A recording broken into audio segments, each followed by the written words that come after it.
Hay man problema ni kami. Lada ibladu sngi lo tanam, ibladu slab lo tanam, ibladu chila tanam, ibladu kejam lo tanam, jo jing huni. Wayo ne chi sngi her slab chi tak lan hi chma plan no hi her pria astema. Te nitu ala de em gilang ma chi ni cheliang her slab hi. Cheliang masa ani ma cheliang tanyo ma chi ni em ong ne. O de her slab ne taw mi le cha lai lam lai de chi telang yul ti slab itang kar perki open che suro lam te chi telang yul ti slab i de kata usro tha de pila ta por pulang.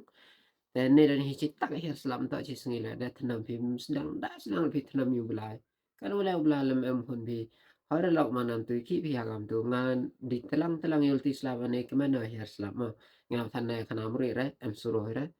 Te nga di ke mana her slab yo thung te pa nga le ke khlo de thot chelom sa thang her slab ne ro de chi.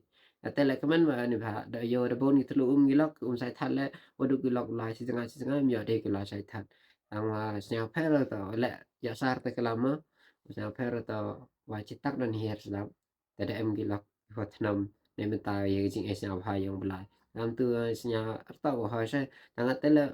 man mem o ta de tiba ya ma te chang es nya yang phi jar gilok boy es nya em nya der perdi yang phi go